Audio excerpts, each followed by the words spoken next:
estamos a falar, porque as rotas de Botsuana, não sei até que ponto concorrem com as rotas de Moçambique, mas é verdade que, ponto número um, até a hora que chegamos ao programa não tínhamos o contrato entre a LAM e este senhor. Não é público ainda. Exato, para poder entender até que ponto há ali cláusulas de exclusividade. Havendo, obviamente, que estaremos numa situação de quebra daquilo que é o acordado entre as partes, mas daquilo que foi a resposta da LAM naquilo que vimos não está claro também, mas que há um imperativo de ser por exclusividade, está lá dito. E isto ia de acordo com aquilo que era o meu pensamento também antes de chegar aqui. O facto do indivíduo em causa assumir posição em duas companhias aéreas fugia para mim daquilo que é o interesse nacional, visto que não creio que ele é um super-homem para poder gerir duas companhias, porque o mercado de viação é um mercado bastante específico. Vou dar um exemplo. Na aviação, se o TIWA conduz um Toyota 2.1, a licença do TIWA é só para a Toyota 2.1, não pode ser para 2.3 ou 3.0. Então, é um mercado bastante específico. Por que este argumento é relevante trazer à mesa? Porque se olharmos para o mercado de Botsuana e o mercado de Moçambique, são quase diferentes. Por quê?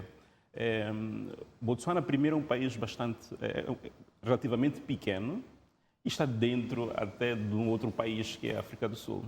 Isso significa que as aeronaves que vão ser usadas dentro de Botsuana são relativamente diferentes daquelas que vamos usar em Moçambique. Em Moçambique podemos usar um Boeing, porque posso sair daqui até Pemba, por exemplo, ou daqui até Nampula, mas dentro de Botsuana não há razão de se usar um Boeing, porque o espaço é bastante curto.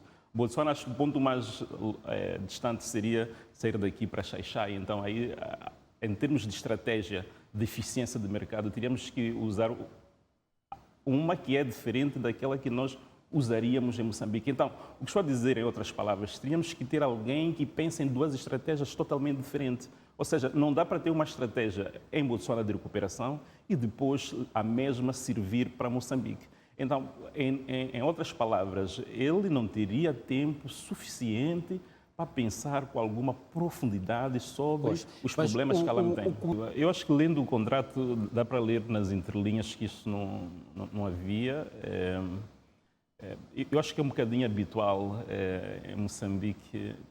Eu acho que às vezes o que conta não é o interesse nacional. Parece que os contratos são feitos mais em forma de amiguismo e, por isso, alguns pontos são deixados de fora. Um contrato destes, e numa companhia nacional estratégica, eu acho que muitas das cláusulas, quer dizer, até num contrato de trabalho simples, digo, por exemplo, sou comentador na STV, já vem algumas cláusulas que mostram claramente qual é o alinhamento que eu devo ter em relação à empresa ou em relação à mídia como um todo. Agora, olhando para um caso tão estratégico como este, que é de uma companhia tão importante para nós, e esta cláusula não existir, acho que é um pouco de descuidado. Mas, veja bem, isto é o problema que nós temos, que é de não profissionalizar as coisas. Por exemplo, quando tu vês ali o Conselho de Administração, está ali o HCB, está ali os CFMs, não são empresas com algum tipo de conhecimento do business model, vamos assim dizer, da aviação, que são capazes de prever situações dessas. Então, é preciso pensar com alguma profundidade essa questão da LAM, porque me parece que o grande problema não é também dos PCAs. Aqui já tivemos PCAs brancos, pretos, e tudo dá no mesmo. A questão é poder olhar quais são os problemas, afinal, de fundo, que estão dentro da LAM. Para comentar sobre matérias que desconhece. Então, teria muito cuidado e muito receio, e nem é ético fazer comentários sobre esta matéria sem conhecimento do contrato.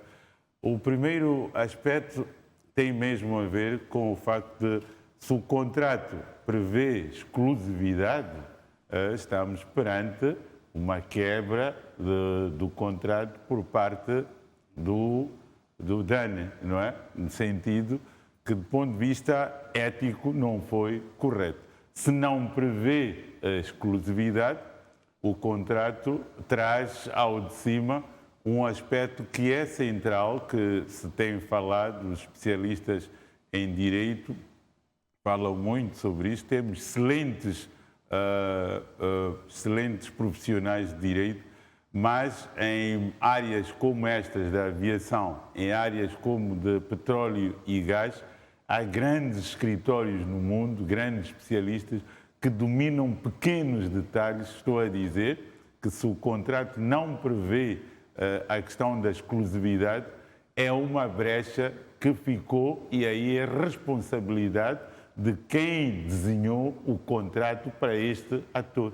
Em relação ao facto do tio ter dito que constar o facto dele ser conselheiro da Air Botswana, isso tem a ver também com o due diligence que se faz de quem se quer contratar, a quem presta serviço, que tipo de serviço ele presta, é presencial, como é que um ator como ele, um profissional, se duas companhias interessaram-se por ele, é porque é um bom profissional. Se calhar o interesse em comprometer-se com duas e se calhar 3 ou 4 companhias é porque a forma de operação é ele a operar, mais uma empresa dele, uma equipa de consultores que trabalham com ele. Então, estes são aspectos que é preciso ter em conta e que nos próximos dias, como disse e bem, o comunicado da LM, ele não deixa claro se ele tinha um contrato de exclusividade, mas diz que houve um diálogo como um acordo de cavalheiros que os próximos tempos é que ditarão. Quem lê a análise de conteúdo daquele comunicado diz que houve um acordo de cavalheiros, os próximos tempos é que vão ditar se mantém ou vai haver uma quebra de contrato. Tio, eu vou aqui responder com base numa expressão que também ouvi do Elísio. Até o contrato pode prever a exclusividade, pode-se dar o caso, mas a forma como foi feita a redação do comunicado induzir-nos a esta leitura. Da mesma forma que o contrato pode não prever exclusividade e por isso o comunicado é escrito assim. Isto remete-me a ouvir, eu disse que ia usar a expressão que ouvi do Elísio Macampo, que é da cultura da caneta, a caneta como objeto e a caneta como cultura. Há a caneta objeto, que eu posso ter a caneta, posso ter o título, tenho a caneta, mas não tenho a cultura da caneta de escrever e escrever de forma clara.